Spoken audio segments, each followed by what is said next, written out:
Nice. Got some big fish. Are you kidding me? Oh my God! This big mama came out. This is the biggest fish I've ever killed bowfishing. Sun's out. It's your biggest fish, huh? Baby. Biggest one I ever killed bowfishing. Good job. What a night. Right job. there, rock. Wait, there's a big one. Nice shot, Kaler. Get him, Smitty. Doubled up, baby. Hey! Miss those days. Good days. Sun's out, buff's out. Shot, man. There we go. We got two of them now. He's a good gator. He's a monster. That's a good gator. Oh, he came a long ways. Wait, that was awesome. Wow. How cool is that? Wow. Love bowfishing. Come here. Time for a free boat ride in the AMS boat. Hey. Yeah. That's right, Schmitty. Good days on the water, those were. Oh, yeah. Now that the further away that we get from those days, the more I'm like, man, Yeah, I miss them. absolutely. You know? Absolutely. Welcome. Welcome back, everybody. You bet. The Bowfishing Buzz Podcast, episode 51, Schmitty. 51. Brought to you by AMS Bowfishing and... Mega Mouth Bowfishing as well.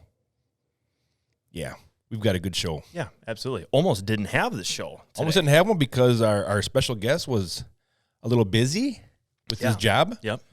But we're going to be joined by Randy DuMars, owner of Orlando Gator Hunts and Bowfishing down in Central Florida. Which you have been out with him twice now, Matt? Yes. Okay. Yeah. Gotcha. Yep. This past fall and then 2 years ago. 2 years ago. Gotcha. Gotcha. Great guys. Top notch, a lot of history they know, a lot of cool information when you're just driving around and waiting for things to happen. Cool information that to keep things kind of rolling throughout the day. Sure. And they know what they're doing. Yeah. They know what they're doing. That's cool. Yeah. I think that's something that people, the typical bow fisherman's not shooting gators, and they probably don't know as much about them. Right. And as always here, we are all about entertainment and information. That's right. So we're going to inform some people on some gator information. But we got a couple things we want to touch on before we give him a call here. Yep. And one big announcement. We just made it yesterday. Our new dates for the 12th annual AMS Big 20 is going to be held on June 3rd and 4th. Yep. Right here at the AMS facility again. Mark it down. Put it on your calendars. Come on up and give us a visit. That's right. Here. You got what it takes, baby. Yep, absolutely. I saw all the people that when we put that post out yesterday, you shared it on your own personal page, and everybody that's in there, might have to make it up. Yep. Heck yeah, come on up. Weather's going to be great. Fishing's going to be good. Absolutely. Even Tommy Woods that's who I was seeing on there. I said, come on, man. Oh, yeah. It would, Tommy has an unbelievable track record when it comes to tournaments. Big tournaments. He's won pretty much all the big ones, Yep. He's won Worlds a couple times. A lot of the local state shoots down there. Yep. The Bass Pro US Open, the Muzzy Classic. So the AMS Big 20 would be a good one. Yeah. And I think one thing too that is really cool about, like, we have it up in Wisconsin, obviously. I think it's really cool that, like, when just a couple tournaments that I've been down helping you, I might not necessarily be shooting in the tournament, but if I'm running a booth, if you're shooting a Bass Pro or something, and just listening to you talk about how it's so much different, but at the same time similar as far as fish patterns go in different states. Like fish will be something totally different body of water. Yep. But then at the same time, there's still a couple of those very similar things that can transfer from the northern United States to the southern United States. It's, I don't know how to put it. It's very much different, but at the same time, you have your basic staples and principles that you can kind of input anywhere and still kind of have a decent chance of finding fish. Yep. So those southern guys, come on up here to Wisconsin. Absolutely. It's not frozen all year round, only half the year. Yeah. And when it's open, it can be fun. It can be really cool. Right. But actually, I do have my ice auger in the back of my truck right now. Yeah, that's I've been in the ice fishing frame of mind here since deer season's done. Man, I can't wait. And we've got some nasty weather coming through, not only up here in the upper Midwest, but also down south with some calling for some bad weather down there as far as strong storms and possible tornadoes and stuff. So we hope everyone stays safe. I know up here we're going to be getting blizzard-like conditions in the Dakotas, Minnesota. Yeah. Getting they're calling right now for us, I think 3 to 8 inches of snow. Yep. And then But first, we're supposed to get like a bunch of ice. right, and that's what's going to be bad. And then next week, after all that rolls through, it's going to be like highs in the single digits, lows in the negative. Right. It's going to get wintry real quick. So stay safe out there, everybody. Yeah. Yep. Absolutely. You bet. Them roads are going to get slippery, and take your time. Yeah. Yep. So Matt just touched on the AMS Big 20 dates, June 3rd and 4th. Mark it down. Come pay us a visit. And one thing, too, like I'm actually very much looking forward to having it here at the facility again. It's so nice. That went so smooth last year. I know we've talked about it in the past, but it's really cool to have it here. Everything went really smooth as far as we always hear that from people. You guys run a great tournament, very easy to go where you need to go, boat inspections, the whole deal. Yeah. So I'm looking forward to having it here again. But just with it being this time of year, we just want to remind everybody, I won't dive too in depth like I did last podcast, but both Megamouth and AMS, we still have all kinds of holiday sales running. We got sales on all kinds of products, and then to top that all off, on the Megamouth side of things, if you buy a Megamouth, you'll be entered in to win a Megamouth Christmas prize pack. AMS side of things, if you spend $200, you'll be entered to win a prize pack. Right. Megamouth, we still have our giveaway going on Facebook. Check out our Facebook page. We're giving away a Megamouth for someone. We're going to ship that out. I'm going to pick the winner tomorrow, ship it out Thursday, so don't have much time left to do that. But check out our holiday sales. We got all kinds of them running, and we're moving product here. These sales are really, they're doing well. Right. I know one thing, we already touched on that Randy DuMars is going to be joining us. Yep. But also check out our Facebook page because we have the hit or miss videos going again right now to keep things kind of, in the fun, exciting kind of mode and kind of keep the bow fishing in your mind every once in a while. So we do have the AMS hit or miss videos going on there where you can go to our AMS Facebook page. There's a video clip of a bow fishing shot, and we freeze it right before the arrow hits the water. And then you guess if it was a hit or miss.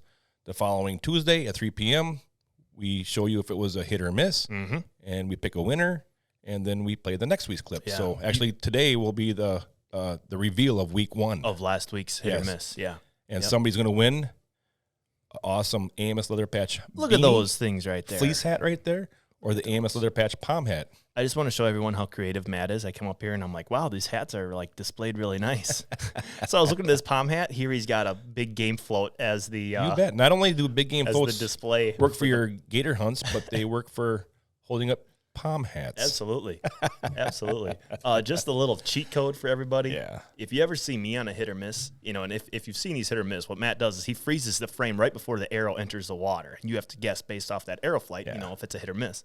If you guys ever see me on hit or miss, just guess miss. Just guess miss, because that's probably, it's like a 75% chance that's what it's going to be. Come on. On the contrary, if you see Matt on there, no, guess hit. Miss. Hit twice. Like that was one of 10 in a row that he hit. So just keep that in mind if you're participating in the AMS hit or miss videos. Right. So a little bow fishing news here also. Don't forget that the BAA is holding their annual spring meeting down in Nashville on March 4th. And then also the Wisconsin Bow Fishing Association's annual spring meeting will be January 14th. So I hope a lot of the other clubs out there have their annual meetings because it's a great place to ask questions, do voting on, members on the board, do voting on tournaments, do voting on promoting the sport, what you want to change, what you think should be changed, and that's where your voice is heard. Right. And the reason I bring this up, Derek, is because somebody asked a question on the Wisconsin Bow Fishing Facebook page about, we have 4,000 members, why do we only get 25 or less teams showing up for tournaments? Sure, yep. What is holding people back from coming to those tournaments? And some of the comments, there's over 200 some comments on there, and there's a lot of good stuff on there. There's some stuff that I'm like, well, that's just the way it is. Right. Right. Yep. Some of the people were saying that the Wisconsin Bow Fishing Association is too hard tournament driven. We're not doing enough as far as getting the word out there about bow fishing. And I found that kind of strange. And the reason being is because the Wisconsin Bow Fishing Association donated some money last year for the Kicking Bear Youth Program. Great program. They bought a bunch of reels. We put them on the bows for them. They set up a time where they take out kids and the mentors on the Mississippi River. Yep. We set that up. We go to the Madison Fishing Expo. Yep.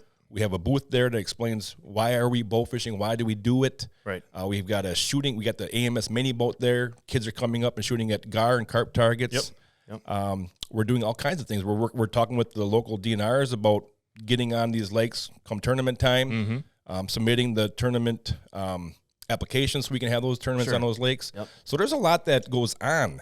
But, you know, not only are your fees great for the club, but the club makes some good money also at tournaments. Yep. Right. Door prizes, raffles. Yep. Is where they make some good money. Yep. And a lot of people were saying that they didn't want to come to the tournaments, Derek, because they kind of felt intimidated by some of the bigger boats. Sure. Some of the seasoned teams that are in there. Yep. Same bodies of water was another thing. Long distance driving, hours. That's all valid points, valid but at points. the same time, that's just nature of the beast. right. You can't, you know, I know, and we're just gonna rehash everything that's probably already been said on those that Facebook. And I get posts. those points. I get those points. Tournament shooting is not for everybody. Right. Yep. But if you are out there saying that you would like to do some other stuff, we need new faces. You know, not only in the Wisconsin Bowfishing Association, but in all the other state and local clubs. Yeah. We need new faces, new voices, new minds Yeah. to come into that. Yep. Because I hear those people saying that type of stuff. I'm like, well, hey, you know, we go to this expo, we do this for the kicking bird, but it's always the same people that always come and show up at these. Right. Yep. You know, so we are out there doing stuff. Mm-hmm.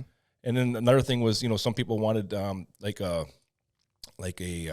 different division for some of the younger teams that are just getting into tournaments. Oh, okay. You know, so they're not just stuck right into the numbers or the Big 20. Sure. And we tried that. We had, you know, a lower price for those teams. Yep. We had a lower division.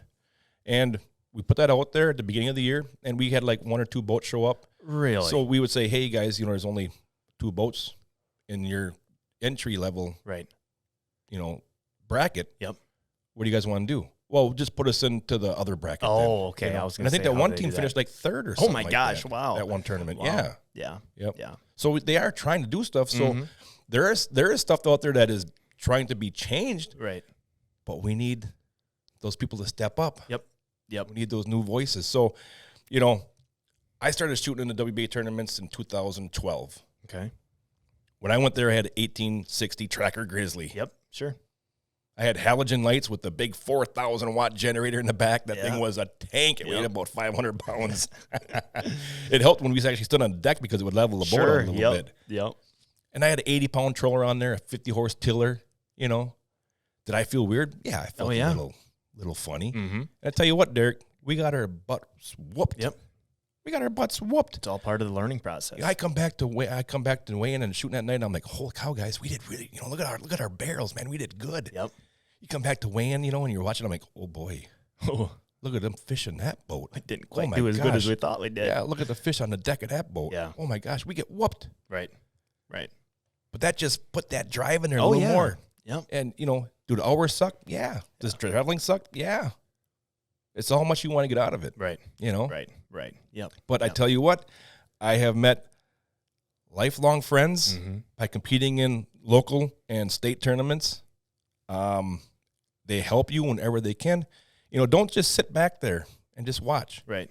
You know, I remember like my 3rd time in a tournament, I went up there and I asked, you know, you guys need any help during weigh-ins? Could we do something? Sure. We started throwing barrels of fish into the dumpsters Yep, and there you stuff. You go. know, ask for help. Yeah. Talk to people. Don't just sit back there. And yeah, I know there's probably some issues where somebody's looking at your, you know, if you come there with a 16-foot boat and somebody's looking at you like, oh, look at that little dinky rig. Yeah. Who cares? Well, and if someone's doing that, then they're not in it for the right reasons right. anyway. Right. Yeah. Absolutely. Yeah. 2 things on that, Matt. Like one, I would, and you can speak more to this than what I can, but when you go to these, when you went to that first tournament in your 18-foot Grizzly, halogen lights, Yep.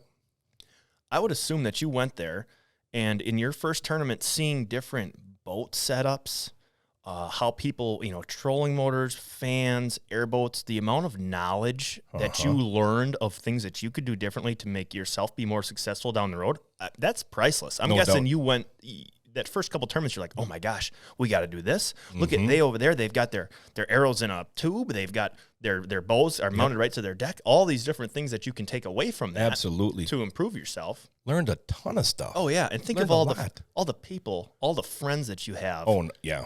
through that tournament community. Yep. You know? Yep. That's amazing. Lifelong friends, right. Absolutely. Yep. Absolutely. And then two, just to go back on those meetings, like the Facebook back and forth is good to start a conversation. Right. But real change gets done at these meetings. Those meetings, Yeah. right. Yep. If you feel strongly about something, that's fantastic that you share that passion, that you want to change something. The best way to do it is to bring it up at these meetings. Right. That's when people can get behind it. They hear that idea, someone backs you, and pretty soon you've actually got something in motion if you want something changed. Right. Right. A Facebook comment does not hold the weight that someone at a meeting bringing it up does. Those are two totally separate things. Because some of them comments will never be brought up at the meeting because they're forgotten by people who just kind of scroll through reading comments. Right. Yep. Than you actually being there and voicing that opinion. Yep. Yeah. Absolutely. I agree 100%. So. Yep. And it doesn't happen overnight. No. The Rome wasn't built in a the day. first couple years you might not do much. Right. But you're going to have fun. You're going to learn a little bit. Right. You're going to learn the different bodies of water. You're going to learn those bodies of water. And then, oh, my goodness. Hey, guys, we just placed in the top 10. Oh, you change some stuff on the boat. You get a couple different teammates. Oh, we just placed in the top 5. Oh, my gosh, we just won big fish in this tournament. Yeah. Holy cow, we just took first place in the Big 20. Right. Right. That's how things kind of roll. Oh, yeah. Yep. That's how things roll. Yep. Yeah. All while developing friendships and Yeah. learning stuff that will just help you down the line. Yeah. And a couple of people were saying that, it's hard because it's always on the same bodies of water. Yeah, I get that. But we don't have big bodies of water here in Wisconsin where we can hold, that amount of boats. Right. Yep. That's why there are some tournaments where we have them on 2 lakes, Petenwell and Castle Rock at the same time. So it kind of splits people apart a little bit. Right. Otherwise, it's bumper boats down there. And it's hard. I mean, a lot of the bigger lakes in Wisconsin have a ton of homes around them. So we try to avoid those areas the best we can. So we don't have tournaments on those lakes. Right. So yeah, I get that. It would be wonderful to be able to bounce around and go to different lakes, but it's just not feasible here in Wisconsin because of the bodies of water. Right. Yep.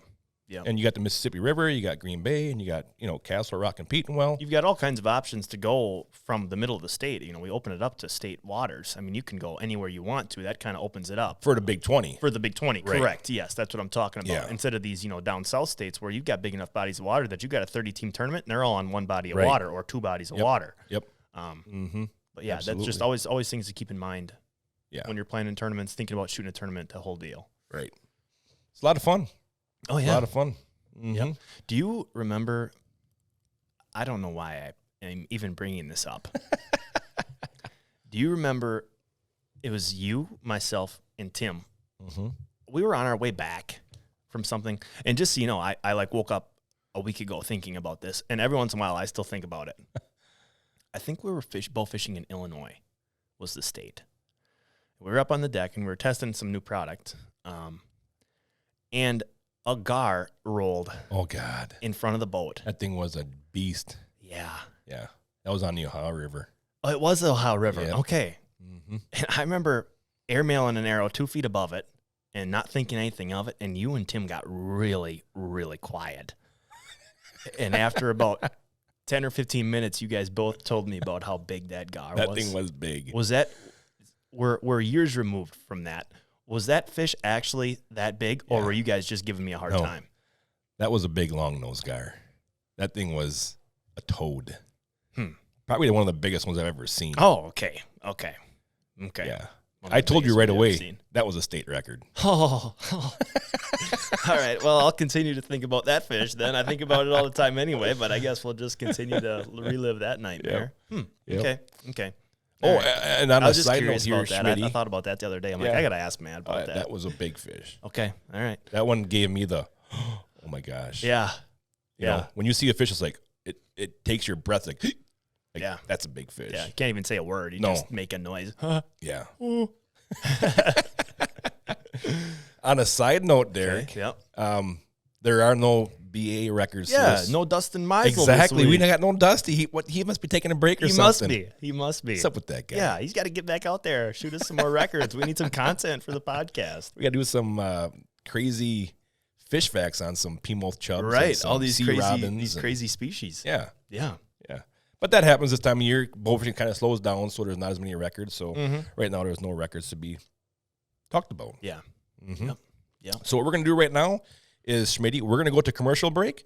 But after this commercial, we're going to give Mr. Randy DuMars a call. All right, sounds like a plan to me. All right. Why I Bowfish. Hunting fish with a bow. Non-stop action. Never slow. By day, by night. Great shots. Great fights. With family, with friends. Trash talk never ends. And kids, they love it. If they miss, think nothing of it. By foot, by boat, by board or canoe. How you do it is up to you. Aim low. Shoot fast. Watch your shadow. Watch the grass. Shoot carp, rays, or gar. Shoot 'em close. Shoot 'em far. Stout arrow. Barb tip. Retrieve a reel. Let 'em rip. Bow fishing. Give it a shot. And welcome back to the Bowfishing Buzz. And things are a little slow right now, Derek. There's not much going on as far as we're not even getting out right now because we've got to be shooting through a bunch of frozen H2O. Yeah, 8 inches here. of it. Yeah. Down here. Oh, I know what I was going to ask you. Oh. Last time we had the podcast, you were kind of bragging a little bit about fantasy football and that you were in first place. Okay. Well, now we're entering, coming into our playoffs here now. Who finished the regular season in first place? Can you tell me who that was? I don't. Come on, you can say it. It's The- okay.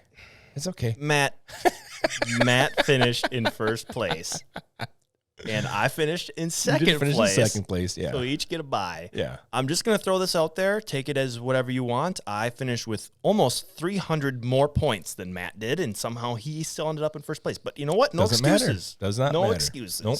No excuses. So we have a bye this week. We do. For our fantasy football. Yep. Just a fun thing to do here. Oh yeah, it's. I'm fun. sure a lot of people do that. We always. It's fun to talk trash in the We shop. should have a fantasy bowfishing. Where we talk like if you shoot a buff, it's 6 points. Yeah, and if you got to pick a person or pick a team or something like that. Yeah, during yeah. the season. Like DraftKings, or you take the over under. Oh, what's Tommy Woods gonna put in the boat? Over under 500 pounds, and you take the over or the under. Yeah. Man, there's something there right there. You call it Fish Kings, Bowfish Kings. That's or right. something. That'd be kind of cool. Yeah, that would be neat. That'd be cool. Everyone gets at weigh-ins or waving money around. I got team number 17, $300. That would be interesting. We probably that's we good are not stuff. going to do that, but that would be No. that's kind of a funny That'd idea. be kind of funny though. Yep. All right. So what do you say, Schmitty? Yeah, let's give him a call. Should we eh? give Mr. Randy DuMars a call here Yeah. and talk to him about his operation and what he does down there? And Absolutely. He's got a some lot of his going on. Tips and tricks and what he all does. So let's give Mr. Randy a call here. Oh, that's come through nice and clear. Nice and clear. Captain Randy. Captain Randy DuMars, this is Matthew from the Bowfishing Buzz, along with my sidekick Derek here. Hey, How are Randy. you doing today? I am doing great, sir. Things are starting to smooth out today. You're staying pretty busy, it sounds like, down there. You got a lot of stuff you're doing. Oh, yes, sir. Yesterday was my last gator hunt for the season, Oh, wow. Okay. Yep. which went very well. It was these are gentlemen who've been hunting 4 or 5 times a season with me, and then the hurricanes hit, and we had to kind of postpone, and they were having to harvest 6 alligators. Oh, wow. Whoa. Yeah, and we were able to get it done. That's over good. the course of the extended season. Yeah, Yeah, and great. the reason it's extended, Randy, is because of the hurricane earlier back in October, correct? Correct. Yeah. Correct. Yep. And Yep. there's a lot of people, like in Fort Myers, I had clients there that weren't able to hunt because of the weather and the hurricanes. Their houses were messed up, and also Right. the governor decided to extend the season Yep. to stand us till the 15th of December. Right. Okay. Right. Cool. I'm actually jealous of your governor, just so you know that. Oh, he's phenomenal, man. Phenomenal. He's a good guy. He's a good guy. Yes, sir. Yep. Yes, sir. So we're just going to kind of dig into it here, Randy. We're just going to start asking you some questions and, just go along and tell some stories and tell us what your whole ordeal is down there. So, you have the Orlando Gator hunts and bowfishing, Randy. When did you start that up for yourself? Well, I was already gator hunting probably in 2008, but about 2012, I decided with a business partner that we should try guiding gator hunts. Okay. By then, I'd learned the craft a little bit, and what basically happened was back my prior life, I was a law enforcement officer, and I wanted to leave that lifestyle, and I wanted to guide full time. And I had asked a guide that I thought was very successful in fly fishing. And I said, "How do I be successful as a guide and make a living?" And he said, "Randy, you can't do it unless you have money coming from different directions. Because don't put your eggs all in one basket." He says, "I write books. I actually teach fly casting lessons like we're doing now, and I actually guide fishing trips. Oh, wow. So I have money coming in all the time. Right. So I understood where he was going. So I always kept that in my mind of how I was going to survive at this guiding. So the bass fishing realm all winter is really good. Plenty of work. Everybody Nice. can fish. There's a lot of people here. But the months between May and we'll say October or November 1st, there was very little work for me. So I had to figure out what to do. And what happened is the gator season was right in that time. Sure. And there was very few gator guides. When I say few, there might be 50 in the state that I know of. Mm-hmm. And compared to the bass fishing guides, there's probably just 200 bass guides just in my Central Florida area. Oh my gosh! Wow. So I figured, well, if I market this and I market the bow fishing, I should be able to survive as a full-time guide, and that's where this all came about. Wow, that's really cool. That's really cool. Yeah. That's cool. Randy, I know that Matt has been down there with you. You guys have had some good success on your trips, but what can a client expect when they book an alligator hunt with you? Well, my deal is when someone wants to book with me, I want to take a minute and talk to them on the phone, maybe 15, 20 minutes, 30 minutes, and I want to feel them out and make sure I'm the guide for them. And if I'm not the guide for them, I'll let them know up front. I want them to have a good experience. They need someone that's going to work with them. And if they can't and I can't stay on the phone with them for a few minutes, it's probably not a good idea. Right. Mm-hmm. That's interesting. And I have certain guides for certain people. Okay. So, and I look at it that in that aspect. There's some guys they'll say, all I want's a 12-footer, nothing else. Well, I might not be his guy. Right. The guy calls me and goes, listen, I have my son and we're coming down. I just retired. I'd like to have an adventure.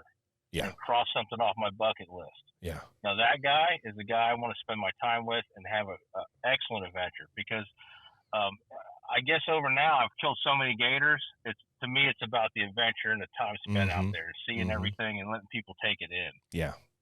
And a lot of people tell me they just like riding at night, and then there's other ones that like to call the gators, and then some people just like to hunt during the day. And, it's just thrilling to them, the type of hunt it is. And in the end, a lot of times I do leather work on the side. And it was something that during COVID, I was just trying to find something to do at home. And I got into leather craft. And there was a lot of times I was cleaning gators for myself and I was throwing the hides away. And I just felt like I was wasting them. Sure. So I sent a few out, got them tanned. And I made a few things out of them, and I really, really actually just enjoyed making something with my hands that someone actually liked. That's neat. Yeah. So then next thing you know, now I'll do a hunt with somebody, and then the next year they'll show up with their gator hides and drop them to me or mail them to me, and I'll make them a wallet or wife a purse or maybe a knife sheath. Yeah. That's and very it's a cool. memento of the hunt. Yeah. And it's very personable, and they can say, hey, yeah, I spent this time with you, and here's the alligator. And every time he pulls that wallet out, he thinks about the adventure he had. Yeah, And that's really cool. That's what I want. Yep. That's where I'm at. And even Matt, I mean, I haven't really killed gators with Matt on my boat. I mean, I have harvested them on there, but every time he's gotten on my boat with me and not with my partner Bobby, I've seen just massive gators. And it's been one time we were in an area, and I kept calling, and we're all in a boat, and these huge gators popped up around us, but they were just in such angles.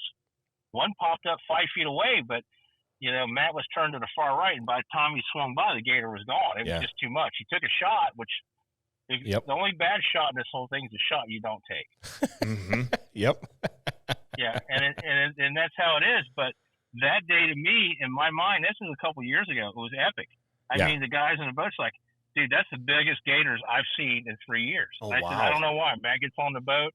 And then another time Matt was on there, and it was like the last day, and we're looking. Oh, my gosh. And I'm calling, and all of a sudden I see one. I'm like, listen, boys, get ready. I'm going to punch it. We're going to run him down. Yep. And I had the guys on the boat that could take it. Matt was on there and Billy. Yep.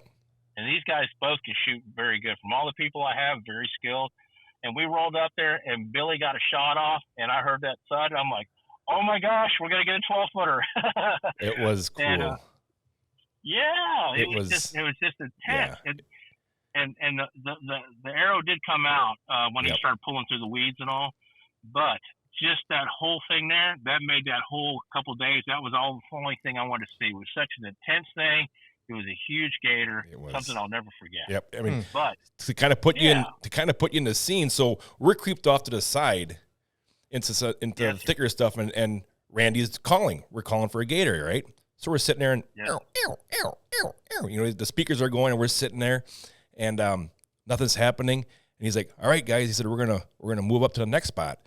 And as soon as he starts that airboat up, we're just gonna get ready to sit back down on our chair. He's gonna take off, and Randy goes, "Boys, get up! There's a big one crossing right in front of us." And you floored it. You said, "Hang on, we're going," and that's pure adrenaline right there. Yep. And I can't see because there's so much brush in front of us, but Randy's sitting up above us. He can see in the driver's chair, and Randy floors it, and now the gator's swirling going down, and I can see the boil now, and I'm like, that was a big boil. Yep. And then we took off and started chasing it. You see his going through the weeds and stuff, and when this gator porpoised on my side of the boat, he came up out of the water and kind of porpoised and went back, like going to go back down to the water.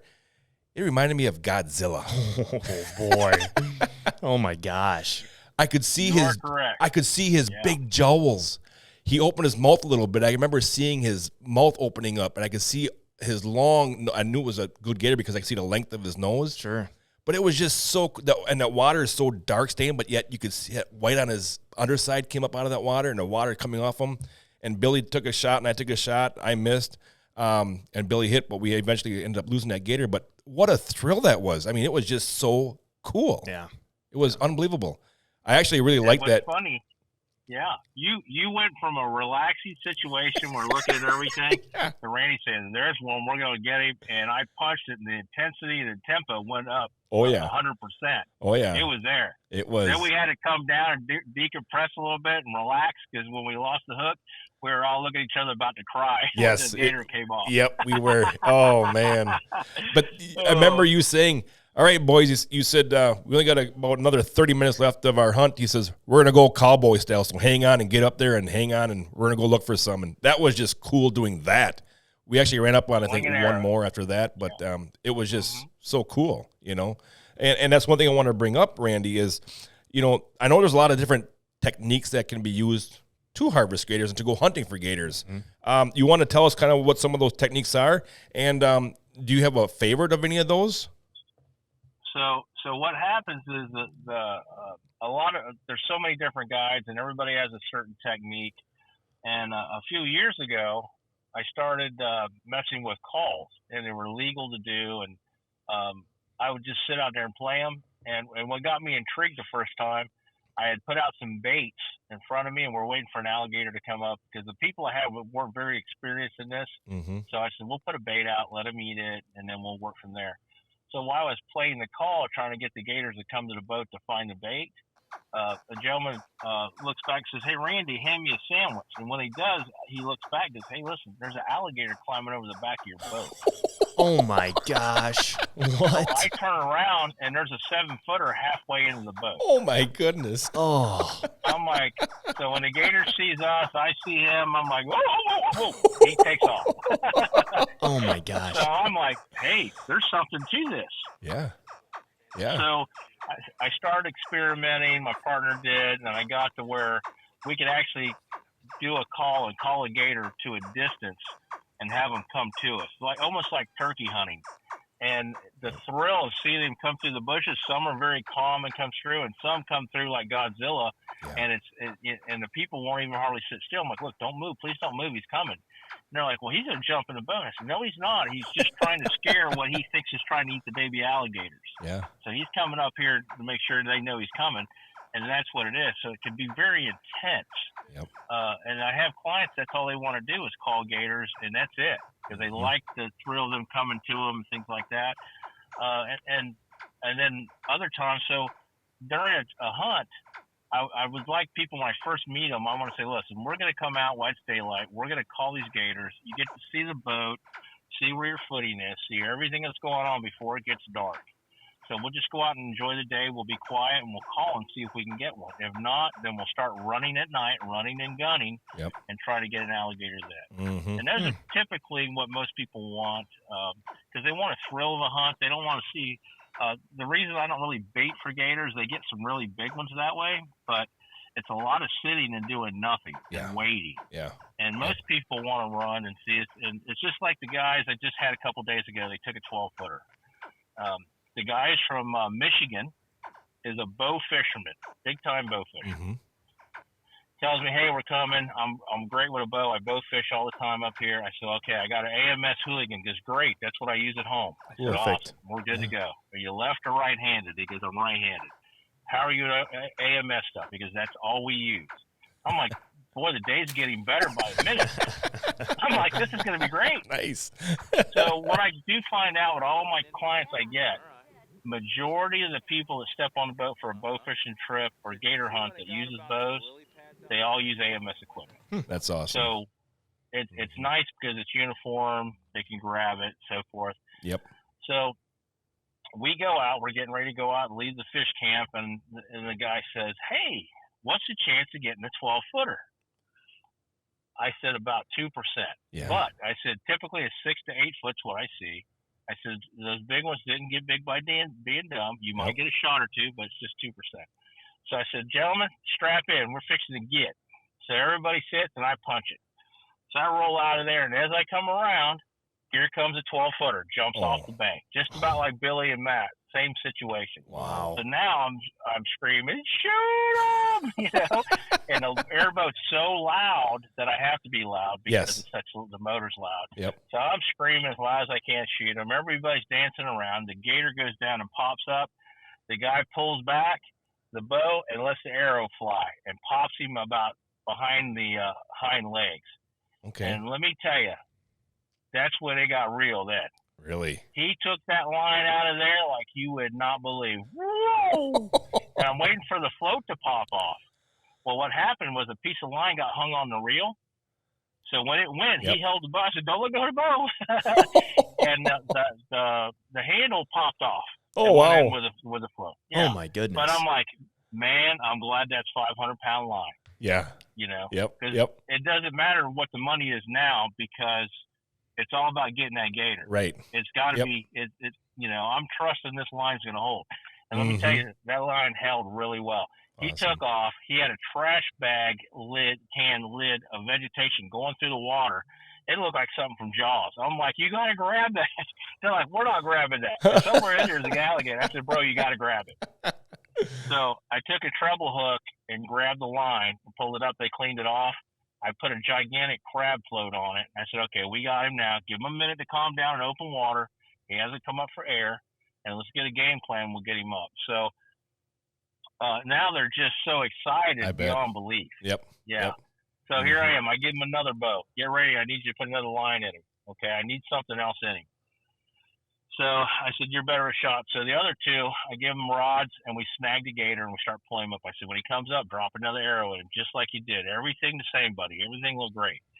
So we pull him up. He drops another arrow at him with that anchor, the 3-point anchor one. Oh, sure. And it's it.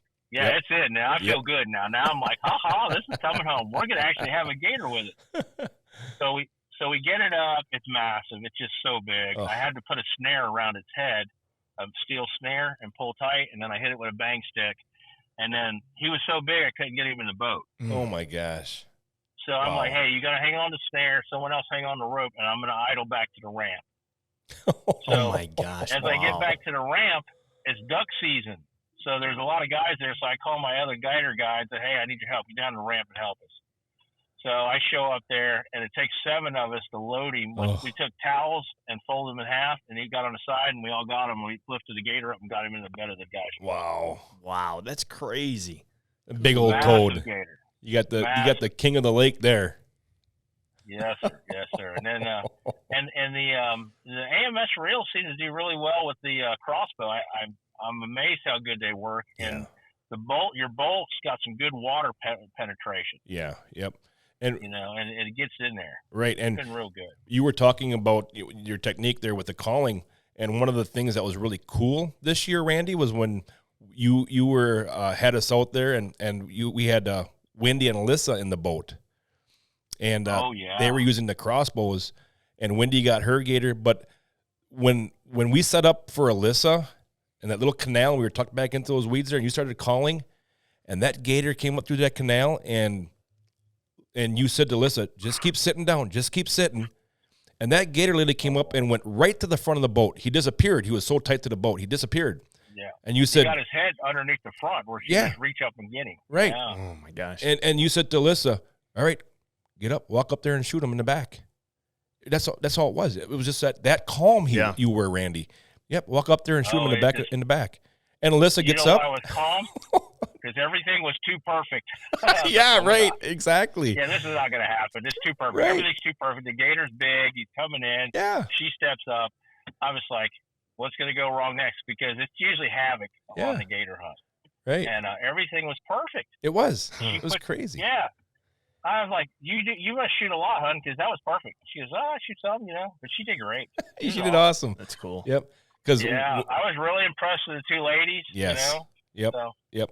Wendy shot hers with the crossbow, and Alyssa shot hers with the Hooligan V2. It was awesome. Yeah. She walked there like she was going up to open the door. She just walked up there and drew back and boom, shoots an alligator. Yep. Good Lord. Very smooth. It was awesome. Yeah. It was great. Yeah. It was cool. That was really cool. And the alligator just took the least angle resistance. Like a lot of critters, they don't want to have to work hard. They'll just come down a pathway or something. Right. And that gator did that. He comes straight down. He did. And I was hiding in the weeds. Yeah. And it just came to us. And I said, it'd be nice if one came right down that canal. Was it 15 seconds later? It was crazy. Oh my gosh. It was you had that planned so perfectly for that to happen like right? that. Yeah. Yeah. But Matt will tell you, we might call 30 times, and out of 30, only 6 will actually show up. Yeah. Or we'll see movement. Sure. And sometimes, they'll come in and they'll be right there by the boat, but they're only, 3 or 4 or 5 or 6 footers, and you're like, I'll wait, Yep. So you do get a lot of responses. And you called it right, Randy, when it's kind of like turkey hunting, running and gunning. Because you call for a minute and a half, and you're like, all right, on to the next spot. And away you go. Right. It's really cool. I've actually have some lakes that I've called on where we're looking into vegetation. There's one down south, Lake Marion, and I've called, and what has happened is the gators are laying on the bottom in the lake, and I've had 12 footers come up to the boat because we're all facing the shore. Yep. Come up from open water and stick their head over the side of the boat to look in and scare us to death. Oh that my gosh. Yeah, that might. That could be a little freaky there. Oh my. Looking for food. They're looking for food, and the gator call is just echoing off the bottom of the hull, and it's going out. And they're sitting, 100 yards in open water in the sand, and they hear it, and they're like, "Oh, there's some food." So they go there. In that typical lake, the alligators actually eat each other. They're just so big there. Oh my gosh. Oh. Wow. Yeah. We need to if apply. I ever get attacked for that, Matt, well, I'll let you know. Yeah. Right. Exactly. It's phenomenal. You read your mind on that one. Yeah. Yep. So but it's go ahead. I was just going to ask you, Randy, just when someone comes down to harvest a gator with you, what kind of license do they need to come down there to do that? So usually we all put in. I have people put in for the lottery. I usually talk to them in April, try to set them up for May to put in for it. Yep. An out-of-state license is $1,052, and they get 2 alligators for that. So normally I do a bass fishing trip in the winter. Everybody asks, what do you do, blah, blah, blah. And then some of these people, we get along. We get a good fishing relationship. They enjoy my day with me. I said, you guys ought to come out and gator hunt with me. So I get one of them to put in for a gator, but $1,052. And then basically I say, 2 of y'all come down. So basically you're getting 2 alligators. So just split it. If he paid $1,000, give him $500. Each of you will get an alligator now. Yep. And then I tell him, if you want me to take you out for an evening, it's $500. We'll go out for 4 or 5 hours every time we go out. I would like to get it done the first night, but if not, it's just going to be an additional $500. And a lot of guys look at a big game trophy hunt to do that. They're like, man, that's just super cheap. Right. And and I say, well, that's how I would do it. And then I have other people. Everybody puts in for out-of-state tags. I got 3 of them. I'm trying to kill 6 of them in 3 days. It just depends on how it happens, or. But it's. I want it to be a good experience, and a lot of the local people I had, like yesterday, my goal with them is to teach them to hunt by themselves. Okay. And I want them to be safe. And then I said, listen, if you need help, you don't get it done, call me. Because a lot of people that live here and the thing is when they get in my boat and they get all of that AMS equipment and they get used to it and they see how to load it and all, so when they go to buy it, they already have an understanding of how to use the equipment. Right. And that's a good. big deal. Yep, that's good. The thing is, because I have people that struggle when I meet them. They're like, "Look, I'm having these problems with this." I'm like, "Look, the reel. Let me show you how to load it. Okay, now that's why you're having problems." And then once they figure a few things out, they got it down. They just don't have anybody to mentor them. Right. But, yep. You know, that's cool. But when they go to Bass Pro Shop, they go in there and they got all this gear. They just buy a bunch of stuff, and your AMS stuff's everywhere. So they buy it all, but they just have to learn to use it. Right. And and once that happens, and what's really hard is during the off season is the bow fishing bows, and the alligators are laying everywhere. And I have to tell them, do not shoot the alligator. Oh. All you can shoot is the fish. Oh. Yeah. Jeez. Oh yeah, they're just laying around you, just like they don't even move. Wow. Yeah. Wow. That's crazy. Yeah, so then I said, well, listen, you can come back here in August and get one if you want. You just got to put in for tags. And then that's where the whole thing goes. Because now the alligator's laying next to the boat where they can take a brush and scrub his back. And they don't understand why, oh, yeah, we got to do that. Now, once they get chased when the gator season opens, they're not like that. They're gone. Yep. And that's, like you said, that's why they get big. They're not dumb. Yeah. Oh, yeah. Just like a big old whitetail buck, you know? Yep. He's not dumb. I'm thinking the one I took last Friday, I think it was probably in the 60-year-old class, at least 60. Oh, wow. Oh, my gosh. That's crazy.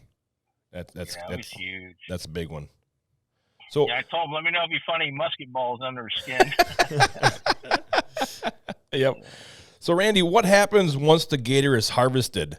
Is gator meat any good? Can the client keep the meat?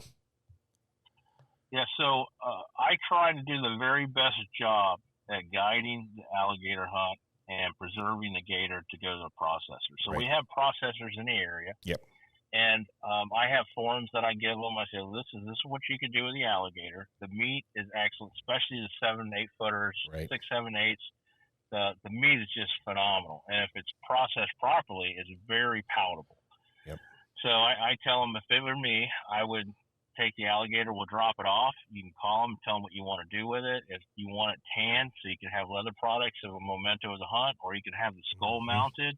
Any of this is possible. Right. So I send them to a place called Central Florida Trophy Hunts. They take the alligator. I dropped one off last night to them. Yep. They'll take the paperwork. They'll call the tag owner there and say, hey, what would you like to do? And they'll just say, well, this is what you can do, and things like that. And then they get a game plan. And then probably within a week, they'll call and say, okay, your meat's all ready. It's 2-pound bags. It's ready to go. You need to come by. We'll ship you the meat. Also, after that's done, a year from now, you can pick up your gator hide. It'll be tanned. Right. Or you can say, but usually when it's a skull mount, they get it back to you in like 2 months. Yeah. Yep. Or they'll send it to a taxidermist. You can get a full mount. There's so many things that you can do with them. And it all depends on how big your home is. Or I had one guy, he just this year is like, look, I have a pool table, and I want to put an alligator standing up on all fours, full mount, but he can't be longer than a table because I don't want anybody to trip on it. So we were trying to find something like a 5'9" or 5'7" gator. Oh boy. Yeah, and we got one. It was pretty close to that, but he was gorgeous. He had all his markings, never been fighting. He really looked anatomically correct. He was just really pretty. Cool. So we tried not to damage him too much. We got an arrow in him and pulled him up, tapped him with a bank stick, and tried not to damage the skull and everything. But he's beautiful underneath the pool table. That was his thing. Oh, that's cool. I bet that looks awesome. Yeah. Mm-hmm. Yep. Yeah. So everybody has different things they want to do, and one of the it's just I was gonna say one of the cool things down there is that Central Florida Trophy Hunts is a lot of the gator hunting is done at nighttime. So you might shoot a gator at 2:00 in the morning, and now you got this gator, and it's warm down there. What are you gonna do now? So you get it all tagged up, and what they have is they have little drop-off refrigerated trailers. Oh wow! All throughout the whole area down there, which is really cool because they'll have 9 or 10 of them. Yeah. Oh my gosh. Yep. So you go there, and there's paperwork on the outside. You fill out the paperwork with your name and all the information with your tag number that you have in your gator. And you take your gator out of your boat or out of the truck, and you put it into this walk-in cooler, and it's all cold and refrigerated in there. And then they pick it up, and then, like Randy said, they'll call you and say, okay, what would you like? Sure. So it's really neat, you know. You don't have to drive or wait till they open up the next day. Or convenient. Very convenient. Correct. Yep. Yeah. Very nice. They try to make it as convenient as possible so you don't waste the meat and everything. Right. Yep. Yeah, and the meat's got a price. It's $17 a pound here just to buy it. Oh my gosh! If you Wow. were just to walk in somewhere and buy it. Yeah, it's very pricey, but usually when you're buying it for restaurants, they're a lot bigger gators. But when you kill one, it's a 7-footer or 8. Yeah. That's your meat, and that meat's going to be good. And some of the lakes we take them off of, the gators are very pretty, very, very healthy. They've been out in the wild. They haven't been around people. Right. And the meat on it's phenomenal. I know the meat that we brought back, we had a big potluck here at the AMS shop. Fantastic. We deep fried it in beer batter and Oh yeah. it was great, It was awesome. Oh yeah. Everybody here at the shop loved it. It was a real treat. Yeah. And they'll ask you there, do you want the white meat or the dark meat and stuff like that, or do you want tail meat or jowl meat? They'll ask you. Yeah. Yeah. And they do a good job usually there. The red is more or less for like stews and things. Yeah. And there's a demand for that. There's people that buy the red for stews and things for different commercials. Yeah, and that red is definitely a lot more gamey. Yes, it is. Tasting. Yes, it is. I strong. I had a friend. I was here. A couple that real good friends of mine, and they had an alligator, and she took the white meat and kind of stripped it out a little bit, threw it in a crock pot with salsa.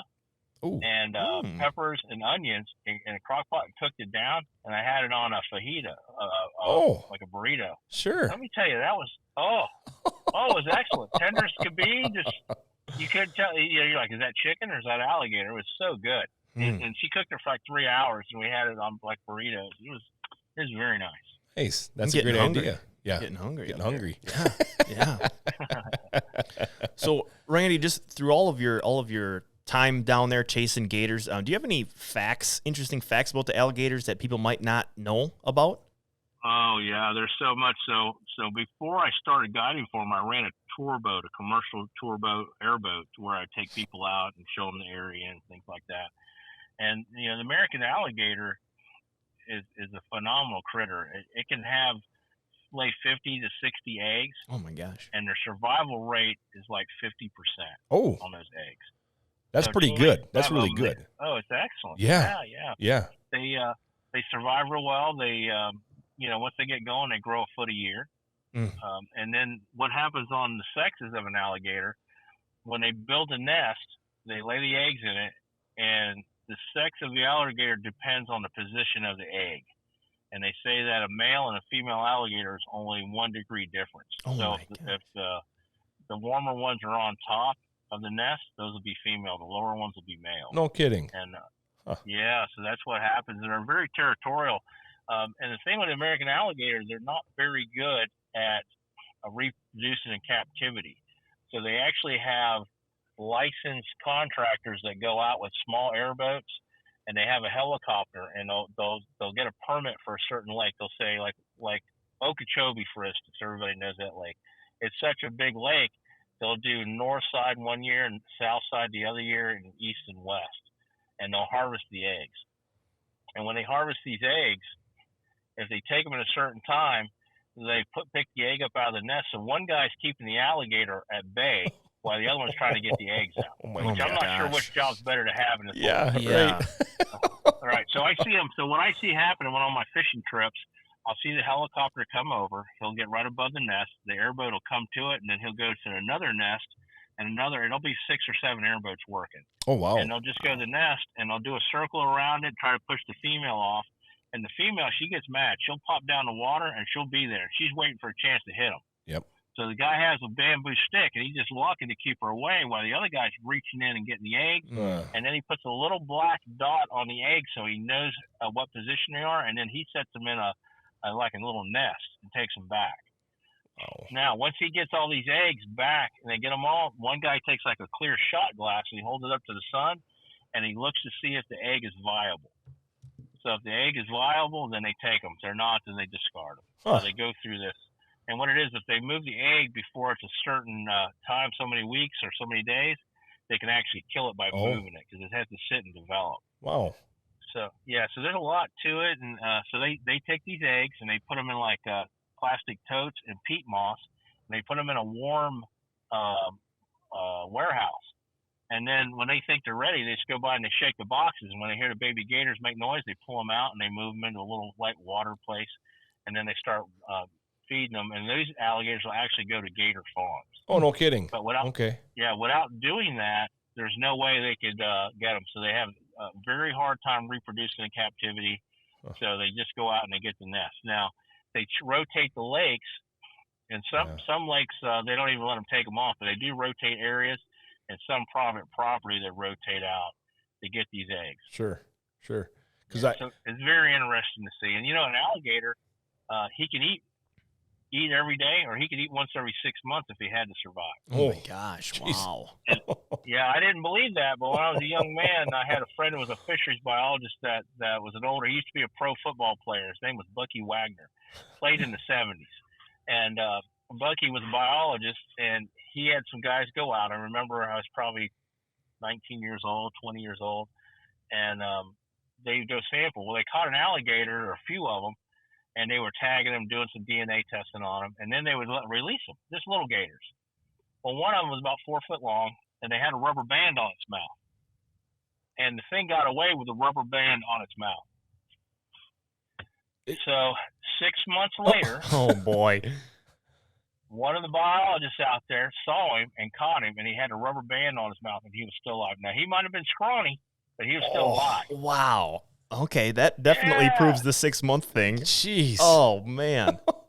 Yes, I was like, "You're kidding." Does anybody know who did that? Wow. Because, he got away from me like 6 months ago. I was listening to the conversation. I'm like, "What?" Wow. Yeah, so they're very resilient, and they only grow to size their environment. That's why they see them in little aquariums. You take him out of that aquarium, feed him, he'll get big. But in that size, he won't grow any bigger than that. Huh. Yeah. Survivors. So they're just very interesting. Oh yeah, and they're a predator, man. They are. I mean, I've had times I run a sea tow salvage business here, and I tow people way out in the middle of nowhere and things. I've actually come up on big alligators having a hold of a hog on the bank by the hips, trying to drag him in. Wow. Oh my gosh. Wow.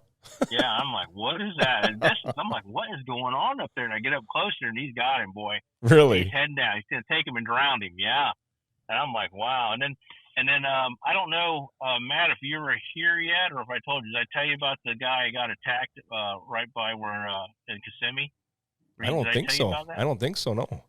Yeah. So there's a homeless guy, and right by the airboat tour place, we have a canal that comes through there, and he decides one night he's going to swim in the canal at dark, like maybe take a bath. I don't know. He's living under this bridge.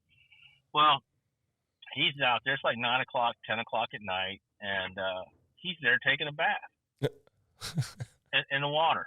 So what happens is a 12-foot gator comes up behind him and grabs him and takes him to the bottom of the canal and rolls around, tries to stuff him in the mud in the bottom. Oh my gosh. And then it lets go of him. And when it lets go, he's like, holy cow, let me go. So he tries to come to the top again. Now, when it bit him the first time, it bit him across the leg and the thigh and all. Yep. And he got down there. So now it grabs him, and his right arm is inside the alligator's mouth. His whole bite's around his chest. He's punched holes into his center of his sternum and across the back of his head. And it takes him down again. Well, this guy's like, well, I'm done. I'm going to die. There's nothing I can do. It's over. So he goes back. He basically is going to the bottom again. The gator has him down there. So then what happens, I guess he starts losing air. The gentleman starts losing air, so he panics. So now he takes his fist and he starts yanking around in that gator's stomach. He's punching it inside. He's punching with the other hand. Well, the gator brings him to the surface and throws him up on the rocks. Do you believe that? Oh my gosh. That's Tosses wild. him up there. Yeah, so now he's crawling away, trying to get away up the side of the boat, the bridge.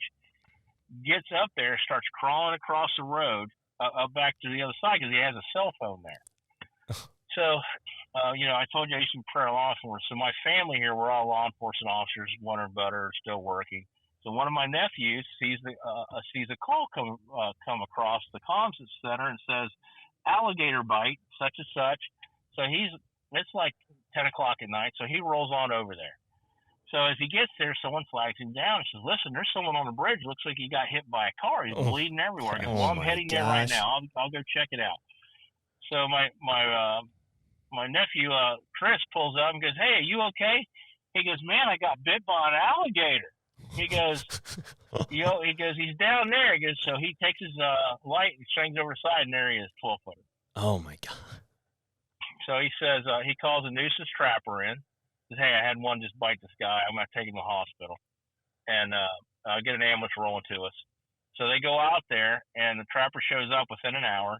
They see the alligator. They take a high-powered rifle, and they drill it. Then they reach down there, and they go in there and take some rods, and they snag him and drag him up. And he is a stud. Wow. He was a huge gator. Oh. So when they get that big, they need to come out. Yeah. Mm. Yeah. Yep. So, and that's what we're doing. We're trying to manage the population and still have a lot of alligators. And usually there's 7,700 permits that are given out every year. And usually out of those, only 50 to 60% might be used. Oh, wow. The rest go back in the pond. Wow, Yeah. what a wild story. That- Lord. I know there's Yeah. a ton of gators down there because when you just drive around, you see them everywhere. You know, not everywhere, but you see a lot of them. Yeah. I mean, there's a lot of them. Yeah, they're all over. It's crazy. And there's a lot you don't see. Like, and a lot of people, when we do the calling during the day, they're like, well, why do we call? Because, well, there's gators that could be 300 yards away, and I can't physically get this airboat where they're at. Right. So the only way we can get to them is if we bring them to us. Mhm. Right. And that's why we call. Yep. And it's a thrilling. You get to see the whole thing in action. Now at nighttime, once the sun goes down, we can see their eyes. Yeah. So now we have the advantage. But Right. prior to that, they do. They could be around the boat, we never see them. Yep. Yep. Exactly. Wow. Yep. Yeah. And I know I probably should give a little shout out to your buddy Bobby because he's hauled me around the last couple of years as well. Oh, Bobby's great. Bobby does an awesome job. He doesn't quite talk as much as you do in the boat and stuff. He's a little more Right. all right, we're gonna call. All right, we're gonna move. I'm more of a social gabber. I like to talk and socialize and Yep. pick things out. It's just me. you But know. Bobby is a great guy there that helps you and works with you as well. I don't know if he's your partner or not, but he does a Yes, great sir. job. Yeah, he's actually heading down. He just texted me. He's heading down to another lake, him and his wife, to scout it for fishing trips. Oh, okay. Cool. Perfect. Yeah, so and he's done. 2 days ago, he did his last gator hunt. He's like, I'm finished. Take a break. Yeah, right. Exactly. Yeah, But that's one thing that's really cool about you guys is we'll set up a time and say, hey, we're going to meet you at this boat landing. You know, we'll be there at 6 o'clock in the morning, and we'll get there. And you guys got the boats in the water already. You're sitting there waiting for us, and it's this. I mean, you guys are top notch. And just we're usually there an hour early because we're afraid to get flat tires or things like that. yep, If something yep, happens, yep. we want to be able to grab another boat and get back there. right, and just the boat rides, and the scenery are just beautiful. The sunsets, are just really cool to go with you guys. So we're gonna wrap it up here. Randy, but why don't you tell our listeners how they can get in touch with you if they want to, book an alligator hunt, a bow fishing trip, a guided tour, bass fishing. We're going to get a hold of you guys down there. Okay, so all they have to do is look at OrlandoGatorHunts.com. Okay. And they can Google that, and it'll pop right up. And I have online reservation systems. They can just go book a trip or anything you want. But what I would ask if they would pick that phone up and give me a call. Yeah. And let's talk and let me put an adventure together for them. That's Right. what I want to do. I want to make something memorable when they come here, and I don't want to put anybody in harm's way. I want to have a safe trip and Yep. have a safe trip with their kids, and that's what it's really about. I mean, we do fun, we do play around, we do get on the gas a little bit, Oh yeah. but it's all within a safe situation. Yep. Exactly. It's a good time. And Except for when Right. one of your shooters accidentally decides he's going to take one step too far off the side of the boat. well, I thought you're like, hold my bow, I'm gator wrestling today. I thought that's what we were going to do. Oh man, that was funny. Yeah. That was a shock. I was like, oh my Well, gosh, I can't believe it was like you're all in number slow two. motion. Yeah, I had another guy fall in when I first started, but what it was is he was on the other side of the boat, and when he fell in, I heard a splash. I'm like, what was that? And I turn around and look, and the guy's standing there soaking wet. I'm like, what happened? Because I fell in. And I was so terrified. The gator's in the bite me. I jumped back in the boat. Holy But cow. he only weighed $130, so it didn't take him nothing. But he was soaking wet. I was like, holy cow.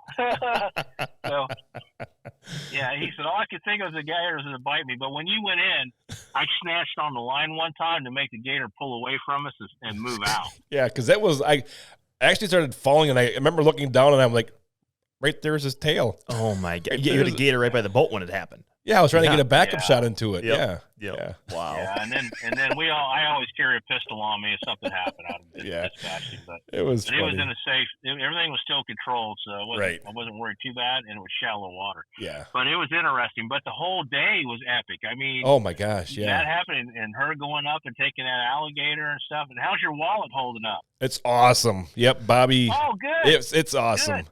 Yeah, I love it. Good And deal. Randy gave me a wallet. He gave Alyssa and Wendy a little purse. Oh, that's cool. Also, so Very cool. thank you very much for that. It was really Oh, cool. no, it's no problem. You'll be surprised cool. if you watch that wallet get prettier and prettier the longer you carry it. Your body oils will get into it.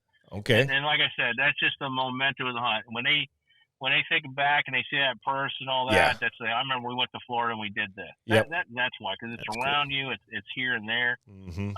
I guess that's why I kind of like the leather thing and doing it, because it's a personal thing. And Absolutely. a lot of guys, like I had the 3 guys hunting this week, they're all going to have wallets in a year, and that's what they'll remember when they open up. Oh, yeah, I was at Gator hunt, me and my boys did. So, That's cool. very That's neat. really cool. That's really Yes, sir. cool. Well, no doubt that you guys are top notch. In our video podcast, we'll put up your website and the numbers that get a hold of you down there if you want to book something with you guys. But thank you so much, Randy, for taking the time out of your busy schedule to join us here man, on the I podcast. Can't wait. I can't wait for our next adventure, Matt. And it's a I know. small world. I Small know. world. Listen, a buddy of mine that just happened to be there was up there deer hunting by you, and he said, "Hey, I met a celebrity." I said, "Who was it?" He goes, "This guy Matt from Bowfishing." I said, "Really? I know him." He goes, "Yeah." He said he knows you. Yeah. I said 3 days ago he was in our boat in a week. Yep. You It's know? crazy. It's Wow. a small world. Small Wow. world. Yep. Small world. It is is wild. It is. And Matt was went to a Christmas party a couple of days ago, and Matt was a conversation for 15 minutes at the party.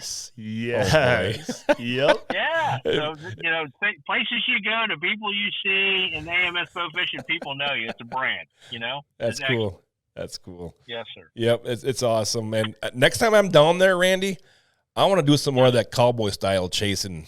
I like that. Oh, we will. Yeah, we will. Just let me know. Just tell me what you want. I'll get on it. I go after him. I'm a little more aggressive than Bobby when it comes after him, when I see him. And so Yep. it's more like there ain't no shame in my game. I'm either going to shoot him, snag him, or something, but he's going to come to the boat. That's Right. that's my goal. Yep.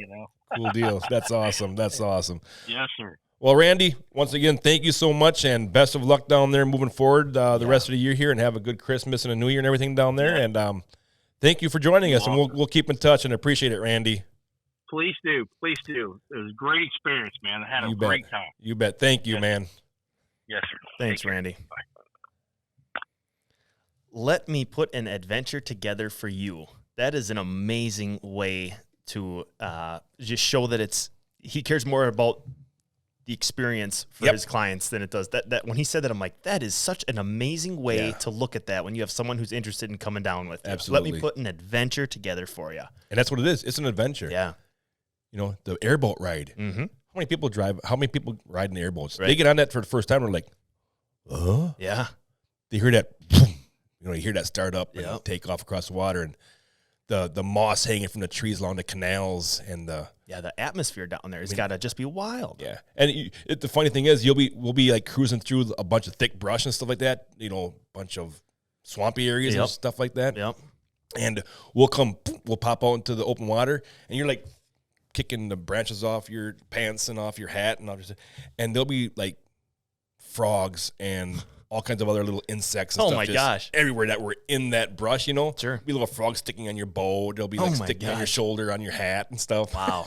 Yeah, Yeah, that's it's pretty crazy. cool. That's very cool. Yeah. That was a Yeah. great call, honestly. Absolutely. Just full of amazing information. He's nonstop from the time you take off. He's telling you little facts, little things about that one time we're driving along and he reaches down and he pulls something out of this big lily pad. Yeah. And he starts peeling over. He goes, "Here, Matt, eat this." I looked at him, I'm like, What is that? He goes, "Just eat it." So I ate it. It was bitter as all bitter can be, but he goes, Okay. "They're actually pretty good." But he says this time of year they're a little bitter. Oh, okay. Yeah. You got little snacks out there for Yeah, you. yeah. But it's really cool. A lot of knowledge when you're out there, and they'll get you on a good time if you're looking for that gator hunt Yeah, right there. that was very cool. I'm glad we had him on. Yep, Orlando Gator Hunts and Bowfishing. Mm-hmm. Mm-hmm. Yepper. So there it is, Schmitty. You know what that means? that means episode 51 is wrapping up. Yep.